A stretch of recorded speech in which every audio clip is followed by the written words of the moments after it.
Okay. All right. Here we are. Here we are. I love this. All right. So, hello. I'm Kenny, and would you just like to say who you are and how we met, and then we'll go from there. Yeah, for sure. My name's Jacob. I met Kenny 2.5 years ago now. We're both members of the same graduate program, and so we met at a little house party 2.5 years ago and bonded over a mutual love and appreciation for the power of games at that party. Yeah, that's that's perfect. You're perfect. I'm perfect.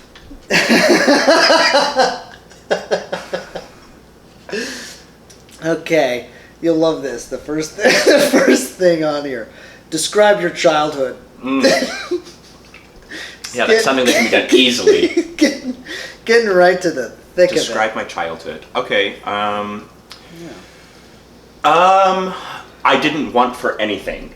My parents had me when they were young, And where did you grow up? I grew up in Redlands, California, and then moved up to Montana when I was in 4th grade. So I consider myself from Montana. That's where I did my formative years, or at least that's where I have most of my memories. But you know, my family, we never had a lot of money, and I didn't know that really. You know, that wasn't something that I was aware of. My parents did a really good job of providing for us. My childhood was, I didn't want for anything, but I also didn't want anything, I guess. Like, I was really shy and I had a severe speech impediment. I couldn't say ahs, I couldn't speak well, and that translated to how I read and communicated, and so my writing skills were not very good. My confidence was really low when I was young, and I'm just now realizing kind of the effect that's had on me in my life. So I think a lot of my childhood was denial, being like, oh, I'm fine, you know, I don't need to learn this, oh, I'm doing everything fine, and kind of putting blocks up to stop myself from feeling shame about not being able to spell or feeling like I'm inadequate in certain ways. So it was kind of like self-imposed, unconscious censorship, I guess, maybe, or I don't know exactly how to say it, but. What did you think, like now being older, looking back on speech impediments, like where do you think that comes from? Is it a biological thing? Is it an inherited thing? Is it learned from the environment? Like what do you think, and how for you, like how did you overcome those obstacles? Good question. I honestly don't know. I don't know where they come from. I haven't really looked into it.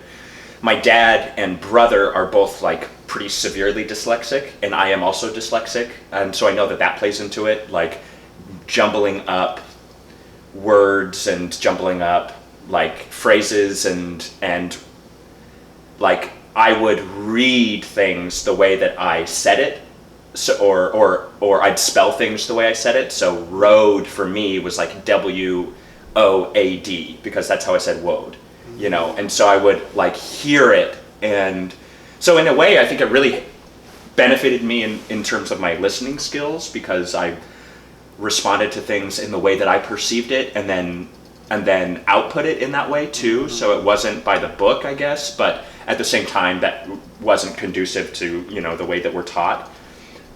So I don't know. I overcame it through I had like speech therapy and stuff, but I don't remember taking that seriously. And my work ethic when I was younger was absolutely terrible. Like I didn't do work like really at all in school. I was really a bad student, unbelievably bad actually. What do you think that why do you think, why weren't you interested, or were you interested but just not motivated, or where do you think that stemmed from? I think it was mainly motivation. Maybe an unconscious belief that I was like, oh, I know it, I don't need to work on it. Like, so there was like a little bit of confidence in it, but confidence that guised or like obfuscated insecurity, I guess. It was like I didn't want to admit that I didn't know something, and so I didn't apply myself. I think there's a fear of failure in there, or I don't know. That's a good question. I don't know. And it's something that I bump up against still now. I think that I do have a very good work ethic now sometimes. But it's still something I bump up against. I want to procrastinate a lot, and I have to like I have to consciously not do that. So I don't know. I don't know where that came from. I think I got it from my parents a little bit. I think that my family has a tendency to put things off, and I learned that from them in certain ways. But I think it's a whole mess of things. I don't know if there's one concise answer to that. Looking back, what do you think were the things that helped you to get out of your speech impediment? Because now one of your major strengths is accents and dialect work. Like, so what helped you, you think, like, bring you out of that? That's a really good question, and I think maybe part of it is the reason why I do have a good ear for accents is because of my speech impediment and being aware of that when I was younger.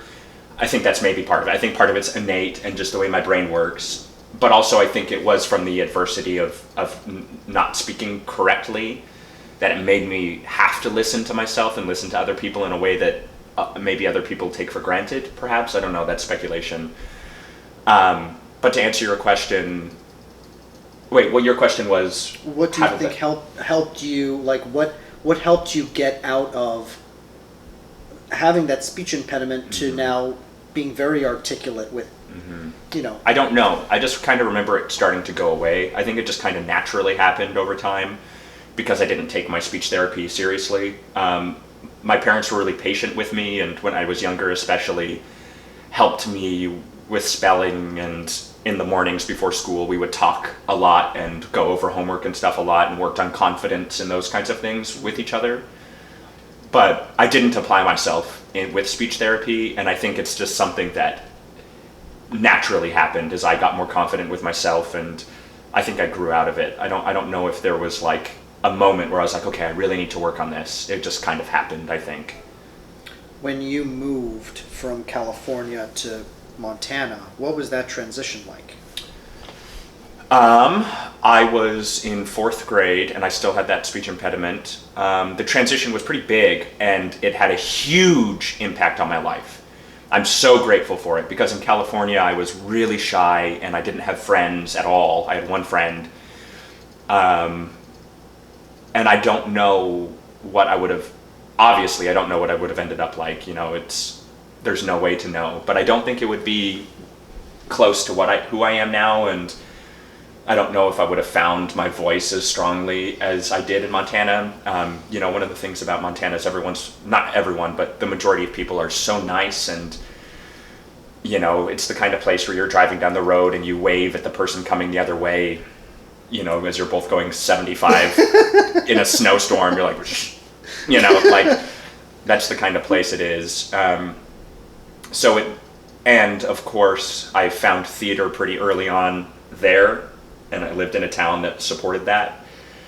And so I think that it had a huge impact on me. Like that transition was enormous. The kindness of the people around me and the less pressure of the area, I guess. There's less going on and I could like breathe a little bit and like my brother and I would play outside every day. You know, and I think that had a big psychological impact on me that I wasn't aware of while it was happening, but I'm grateful for now. Looking back, what do you think was the major lesson that you learned from moving? From moving, the major lesson I learned from moving. Maybe it was that it kind of showed me that there are good things everywhere, and that where you are doesn't necessarily dictate what has to be, perhaps. So maybe that move from Southern California to Montana showed me in a way that you can live anywhere and be challenged anywhere, and I don't know, I think it was the beginning of my awakening of perception and how perception is relative, and yeah, perhaps that. Like, I don't know. Certainly wasn't aware of that when I was younger, and I'm only now just becoming aware of it, really.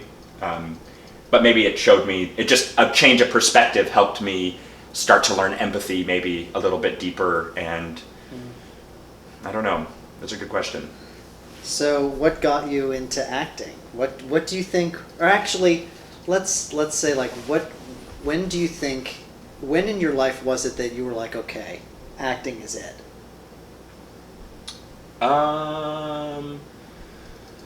Probably 7th grade-ish. That's when I really gave over to it, and like realized that was my tribe and where I was most comfortable. Before that, my sister kind of forced me to audition and do it, and so I did, and I liked it. I really liked it, but I think that's where I kind of found my voice and found confidence, assuming another character, and I didn't do it well by any means, but just like it kind of gave me cover to play, and adopt something that was just bigger than me. So I would say 7th grade. That's when I got, I came into my own as the budding children's theater actor, and started to get good roles and make very good friends and expand in those kinds of ways. So you've already touched on this, the difficulty of your speech impediment. Have there been any other major difficult lessons that you've learned through your life? Mm-mm. No. No, not a lot. No. Any other difficult lessons I've learned? Yeah. I'm learning how important it is to soften, and I guess it's been a lifelong lesson of learning how rigid I have been, and how much of my own problems I kind of manifested myself, and becoming aware of that and then trying to break it down has been really hard, and forcing myself to confront habits and understand why I have these habits and these defense mechanisms that pop up, and for a while an unwillingness to be empathetic and an unwillingness to feel and to be vulnerable, and that's something that I still bump up against a lot, is an unwillingness to be vulnerable. So I would say that's a huge lesson that I've learned, and I am in the process of learning, and I don't know if I ever will fully finish that kind of a lesson. I think that's a lifelong kind of a thing, and that's one of the contributing factors that makes it hard, I guess, is that there's no right answer, and if this isn't who I am, if who I was isn't who I am, like my idea of who I was, then who am I? If I don't act this way or behave in this way or fulfill my perception of what people expect of me, if that's not who I am, then who am I? And softening and being like, okay, well, there is no right answer to that, and just allowing the people around me to inform how I proceed, and I don't know. That's a huge kind of a rambling answer to. Well, I think there's a lot. I think there are so many lessons that we're already learning right now, and like talking about it, and especially like having the camera on us too. Like it makes you think, and it sends like an awareness into your mind too that's not normally there. Mm-hmm. That also like intersects with the lessons that you're thinking privately, and that also like we talk about just normally, and so it like adds another level of like, oh, there's another lesson here somewhere. That sounds very vague and very abstract, just like always. Well, all of it is vague, and I guess that's another lesson, is like, a big lesson I've learned is the difference between understanding something theoretically and understanding something viscerally. And that's something I didn't really understand. I was somebody who thought I could get by understanding something theoretically. And a lot of my beliefs were based in that kind of a way. Like I hear a logical argument and I agree with that logical argument and therefore that is true, even though I don't understand what it is. Like I theoretically get it, but until I understand something like that aha moment, like in your body, yeah. That is how theory becomes real, and that's something I didn't really understand until recently, being like, oh wow, I've talked about this a lot and I had no idea what I was talking about because I didn't understand it. Like I understood the words that made up the sentence that described the thing, but until I experienced it personally, I didn't understand it. And I think that all has also clued me into grow more empathetic, because it forces me to understand things viscerally rather than theoretically, and then soften my theoretical beliefs to be more encompassing of other people's experiences. And I haven't experienced your visceral understanding of something, and so I'm not going to be like, no, that's wrong, because I haven't felt what you felt, and I can't know what that feels like. So my theory and my truth doesn't trump yours, Does that make sense? Absolutely, yeah. And that everyone's experiences lead them to a certain frame of mind that they're approaching each situation to, and that all of that leads up to an experience that is unique and is an experience that only that person can have, and those thoughts that are going through their mind is only the things that they could be experiencing. I mean, that's not to say that it's a different kind of situation where people are having different experiences of the same moment, but the facts are still the facts. 9/11 happened, but millions of people were experiencing it in a million different ways. And so I think that there's an argument of oh, is anything really real? Well, yeah, things are real, but people perceive things that happen in different ways. And that's the beauty of diversity too, is we can learn from each person's story. If there are a million different stories about 9/11 and you get each person's story, then you get a more full picture of what actually that moment was. It makes it facts, and makes events much more profound, kind of like what Anna talks about with presence. And actually that's a whole separate thing, but yeah. No, for sure. And it fleshes out something that is just a statistic. If we're using that example, 9/11 happened, that lacks so much depth, and you give the statistics of how many people died and the nuts and bolts of it. Yeah. It lacks all of the weight that is around it, and that carnal feeling that is associated with it. And I know for me, some of the most powerful things for me are with that at the 9/11 museum, going in and hearing, there's a section of it where they have pictures of everybody who passed away, and then they have voice clips of people talking about like a niece talking about her uncle who passed away, and she was very young, and she's just talking about her memory of Uncle Jim, or whoever, oh shit, I had another that's another example. Yeah, another example. 9/11. Oh yeah, with Corona, the New York Times, when 100,000 people passed, they did a story on kind of similarly, where they listed, or they gave a short bio of a lot of the people, like Dale Johnson, 68, and a sentence about him, and it just gave such a different perspective on it. Took away the just nuts and bolts and showed the humanity. And something I'm learning is I am powerfully affected by things like that, the human part of it. And I wouldn't have been before I started to soften, and when I was more theoretically based. I wouldn't have allowed myself to have been touched by that. For you, what has helped, I think this is something, we talk about a lot on the channel, is strength is vulnerability. right? And that softening is leading to this vulnerability that you're finding strength in. For you, what has helped you to soften, to become more vulnerable? Honestly, the first thing what I can trace back, the first major thing was doing mushrooms.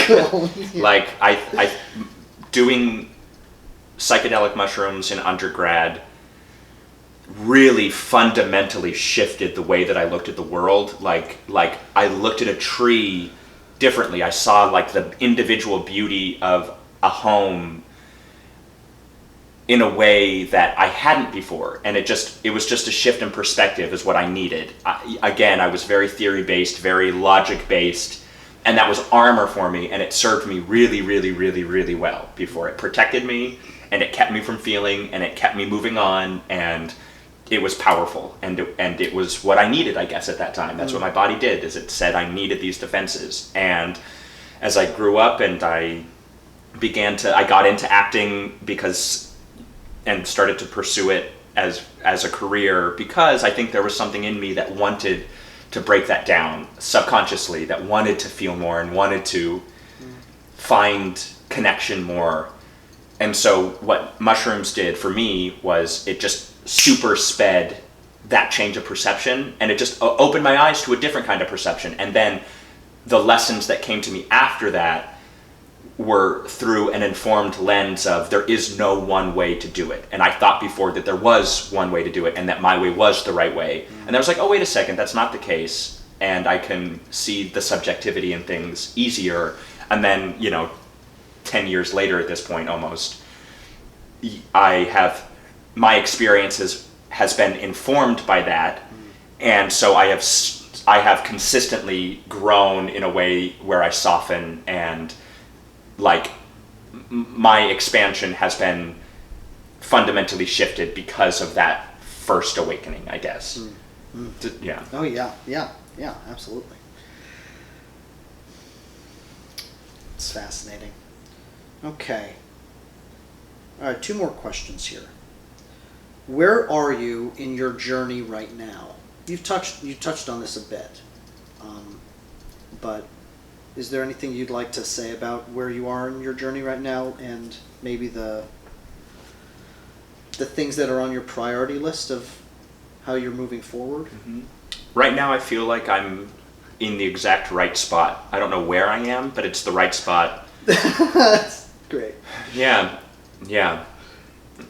I don't think that I don't know if there's any way to know where you are except for that feeling of this is right. And I've had that feeling a lot of serendipitous moments and synchronistic moments of, I putting out there what I want to do and what interests me, and, the universe and that creative energy that, connects us all has said, okay, great.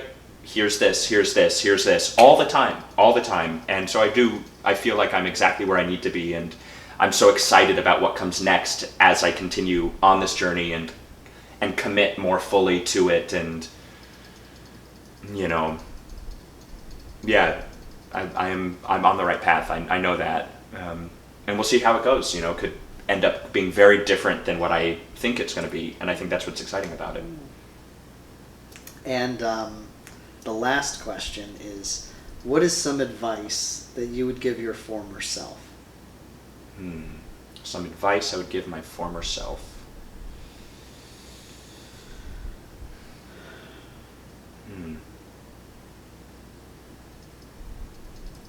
That's a good question. It's a really good question. It's hard because I do feel like I needed to experience everything I needed to. Like, everything I experienced, I needed. None of it was an accident or a waste of time. So I'm hesitant to be like, I want to give you advice. I kind of am glad that young Jacob flailed as much as he did, because it gave me a lot of valuable lessons, and maybe be aware of the power of failure and allow that more. I think that would have been helpful if I didn't internalize shame around failure, and I saw it as a source of strength and a source of how I get better and expand, and that failure and trauma is necessary for growth. That there can be no growth without trauma, really.